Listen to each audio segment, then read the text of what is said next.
Beginning driver in heavy traffic.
We're entering a school zone. What does this mean? There are a lot of kids. It's heavily patrolled by law enforcement. We have parents who are late to a downtown Detroit, downtown Houston, Texas, downtown Los Angeles, California. Kids will run out in front of you because they think they're invincible. It's called the kryptonite quotient. So you want to be mindful as a beginner driver or an advanced driver. You can see the school zone pavement marking. We are on a one-way. If you didn't notice, traffic is going in the same direction. I am in this truck's blind spot, so I want to keep moving. A blue sign means hospital. It's a guide sign. And then you have other warning signs. That truck is in a hurry, so I'm going to stay away from them. And you can see cars and drivers who are in a hurry. They're moving faster than everyone else, creating a dangerous situation. And what I mean by dangerous situation, they're going to run lights. They're going to cut off cars. They're going to make erratic lane changes. See what they're doing? See how fast that truck moved? And it could flip over because it is top heavy. So I'm trying to keep my space, not stare at them, but see what they're doing. This is a 4-lane, so we have 2 middle lanes. That is what I suggest for a beginner. This is a master class where I take you through as a driving instructor. I walk you through the whole process. So I want to keep my space because traffic is slowing down. And that white truck, they've changed lanes 4 times if you haven't noticed. And they will end up causing an accident because they're in such a hurry. We also have this electric vehicle to the right. So we want to be aware. And the speed limit has been 35 all the way through. So that's their 5th lane change. Why am I showing you this? Because you need to know this.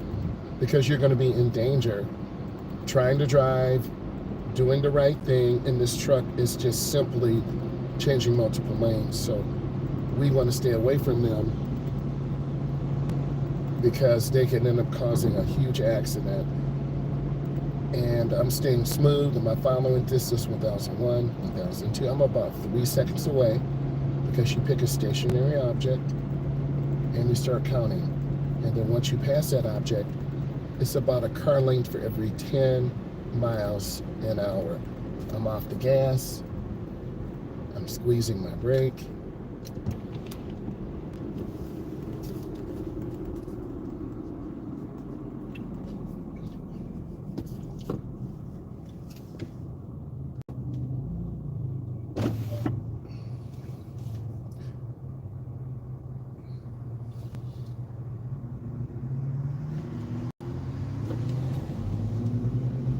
This car does have auto shut off.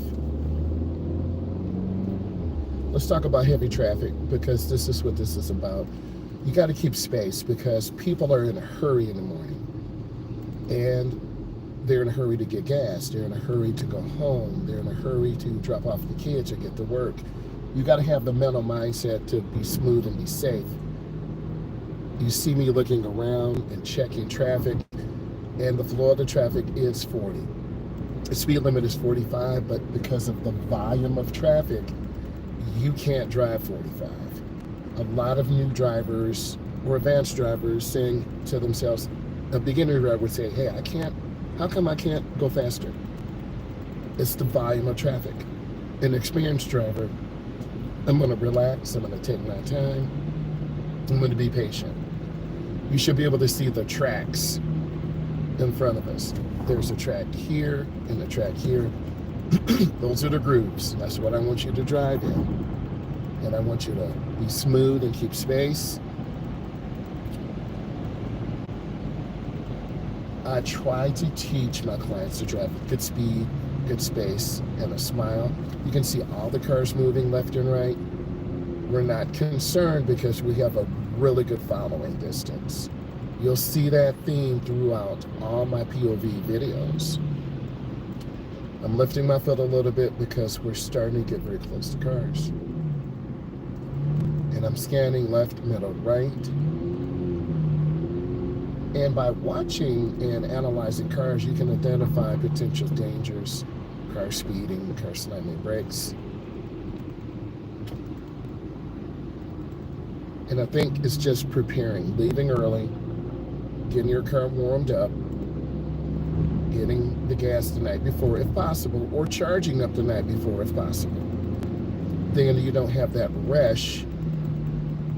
You may have to get something to eat for your parent or guardian. You may have to pick up one of your friends, and then you head to high school or community college, or you carpool and go to the Metro Houston area, Metro Detroit, Metro Los Angeles, California. Things seem to be going pretty good. by me checking traffic. And I can't go any faster because I will be in violation and I would be in danger. The black car all the way to the right by the curb lane, they're going about 7 over the limit. The rest of us, we're at the speed limit. You'll notice that if you really look closely at these POV driving videos, because you should be analyzing this to gain knowledge and information. You can hear that truck with the tires.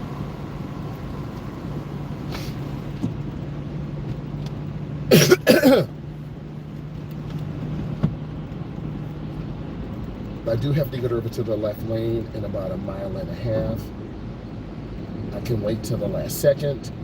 I can get over early. I'm going to be patient. There's a gap ahead of me to the left. I don't want to cut off this white Suburban. My blinkers on. And I was very deliberate.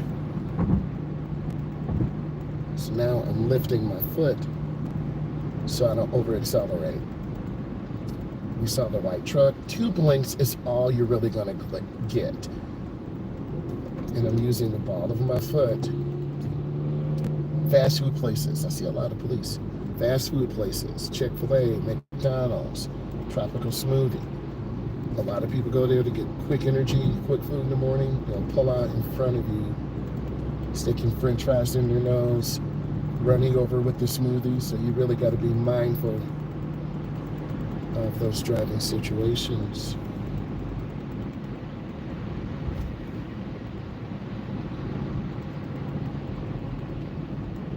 Let's talk about this particular road.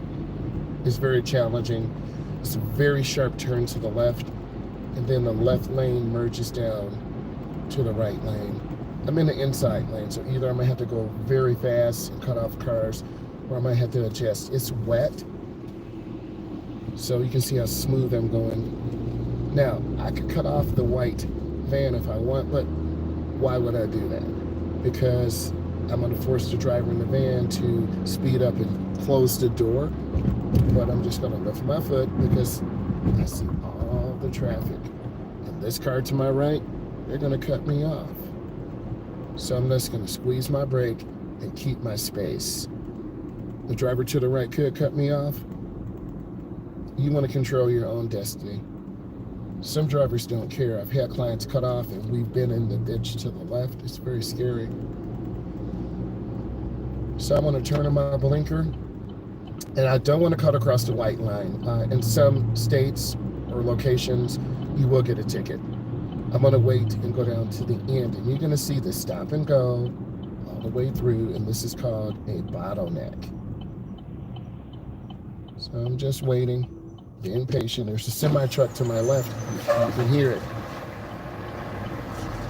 So I wanna stay ahead of the semi-truck if possible. So I'm gonna ride this lane all the way out. Now, my blinker's on, and I'm looking for a gap space. And then here's my gap. I'm gonna go ahead and come in, and I'm in. And then I cancel my blinker. There was a Hummer, electric Hummer behind me, and sometimes people with bigger vehicles, they just bully everyone. It's very busy here,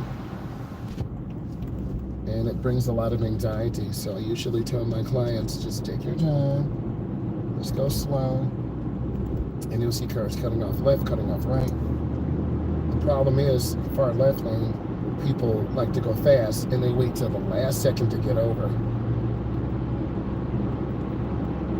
I'm at 46. A lot of cars are racing. We have 1 mile before the road to the right takes us out of the country, so get over one lane.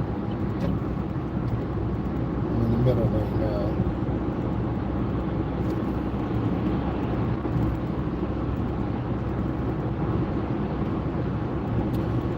Let's talk about good speed control. I'm behind a semi-truck, I'm at 62. Most of these semi-trucks have speed governors. It's kind of dangerous in that minivan. They're kind of squeezing in. That's an improper lane change. So I'm at 61, I'm fine. I'm letting the traffic kind of settle down before I make any lane changes. I really want to show you the POV view of what a driver should do. I'm not in a hurry. I'm going to look over my shoulder. I'm going to get over one lane to the right. And you can see me entering the truck's blind spot. And those are the no zones. Left side, right side, front and back.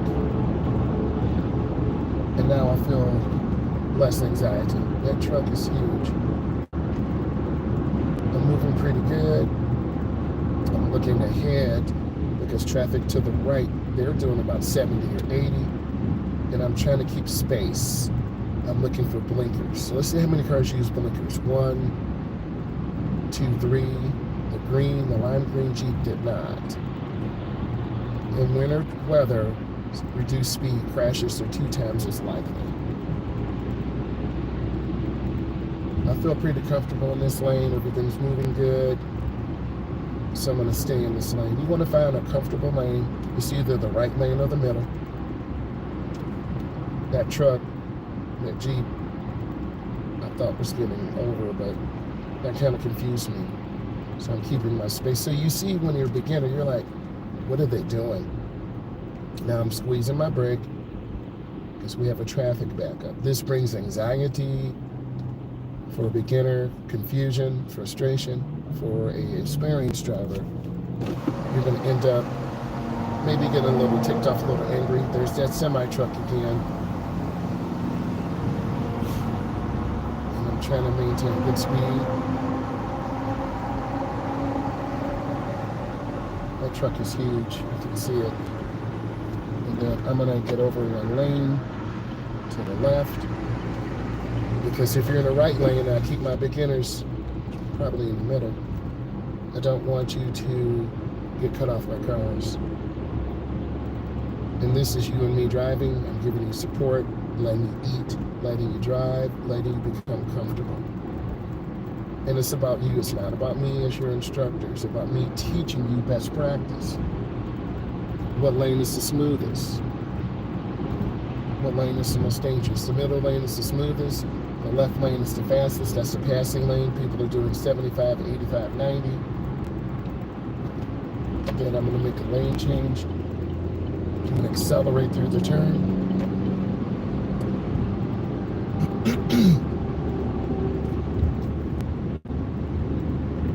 Let's talk about driving in this middle lane. Check my blind spot. I'm getting over. And usually I try to have the blinker on 4 times. 2 is minimum, 3 is ideal, 4 is really good. And now I'm at my posted limit.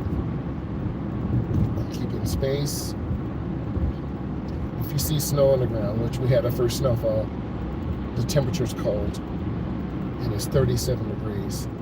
In shaded areas, you're going to have black ice. So if you look ahead, we have 2 semi-trucks, cars. Keep your space. We're not late to downtown Houston, Texas. We're not late to downtown Metro Detroit. We're not late to downtown Los Angeles, California. So I'll try to have good speed, good space.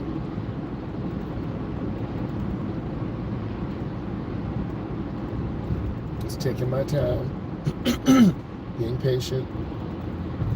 Our petrol is a little low, but we have enough to get to the studio. And I turn the wheel very easily.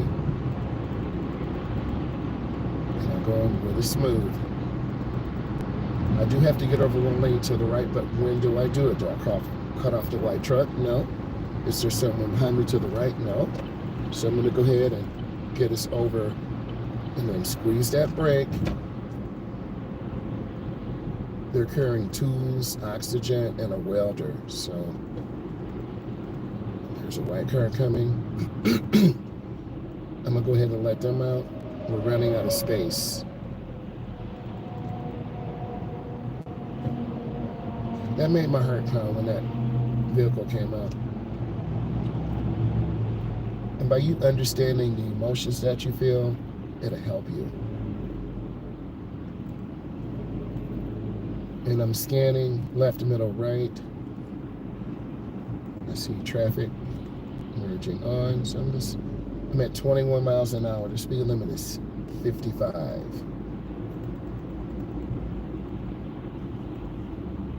I'm at 26. So you see the speed between, oh wow, that F-250 just cut over. Good morning, Jay. How are you? Things are going good. My students passed their test last night. We had 26. I had 23 get 20 out of 20. So the teaching is good. Very excited. So we're going to have some new generation of drivers getting on the road in about a week. And Jay is a great supporter. Jay, I appreciate you. And we're going to be reaching out really soon. We have 2 days of school this week. And next week we have 2, then we'll be on break. So Jay, this is a great time. Look, if you were driving with me, I would have you in the right lane. The semi-truck is to the left. I know you hear it. We don't even want to mess with that gravel truck, right? That thing is huge. And I had a client who drove one. He told me to tell you, stay away from semi-trucks. What you said, I appreciate you. And I really do. Like, I got a tear in my eye because you're very passionate. You really take the time to support. So I will be supporting you. And, you know, this is the typical Metro Detroit drive, Metro Houston, Texas, Metro Los Angeles, California. So, Jay, you see me getting out here, driving, teaching in the morning, in the afternoon, and I do some night driving tutorials too. So I'm at 40, even though the speed limit is 55. No sense in going real fast. And I'm trying to keep good space. And Jay, if you watch these videos and imagine yourself here with me in the car, you're going to start modeling some of these things. And you should, because I'm a state certified driving instructor. Sorry, let me raise up the window here.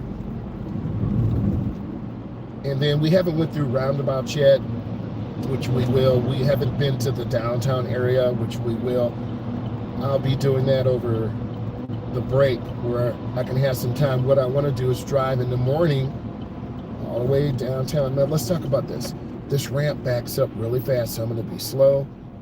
And I'm checking my mirror. I do not want to get rear-ended. And I'm just holding my brake. And I'm praying people stop because they're not paying attention. They can easily rear-end you. And then, Jay, you see the warning sign? This is like your tutorial, help you pass your test. The warning sign, there's a traffic light ahead. And the stop sign, drivers to the right, they don't stop. Let's see if this vehicle stops. Nope. Jay, are you learning? Let's see if those cars stop. No. So this is evidence. You can say what you want. Those cars don't stop. So if we have the right of way, they have a stop sign. If they hit us, they're at fault. It's 37 degrees. The Midwest in our area, we had our first snowfall. So this means people who have all tires, low tires, they're going to have an increased stopping distance. This vehicle is a 2024 Equinox. It's a lease. We have it for the company. About 95% tread. Does this mean I can go real fast? No. Does this mean I could stop it? See, they don't stop. So you really have to be careful and just have your car ready for the conditions on the road. I'll do a tutorial on that. And then we have the gentleman to the left. I am not upset. There's not enough room for me to squeeze through. I'm not judging. They say a lot of people who out here panhandling or begging are really rich. So, but I'm not going to judge. God puts us in different situations for a reason. to make us better. Jay has come into my life, and she has inspired me to do more than what I thought I can do. So I'm going to do more. I'm waiting for traffic to move up, and then I'm going to take the crossover that goes over the bridge to the left. And the bridge is elevated, and this means cold air will blow under the bridge and over the top, and I could spin out. So I've got to be mindful of this and just wait. My foot is, if I take my foot off the brake, the car moves. Okay, so you see me look, and I'm not hitting the gas hard. I'm gonna go really easy. I turn on my left turn signal. So Jay, if you're here, I would take you through this whole course. And I'm gonna stop and squeeze my brake. I've stopped, here's a gap. And I went. The ambulance did not have the blinker on. Service drive area, it looks a little sketchy over there to the right, so I'm not gonna stop. Normally I do. This is the service drive. It's the road that runs parallel. So Jay, if you had a difficult time getting an expressway, I would have you take the service drive. The only problem is you've got a lot of stop signs, and this is a regulatory sign. So I'm gonna stop. I'm gonna stop for 3 seconds. 1001, 1002, 1003. Guys, I hope you enjoyed this. Look at all my videos. I might go live about 10 something. Just let me know, 10, 15 a.m.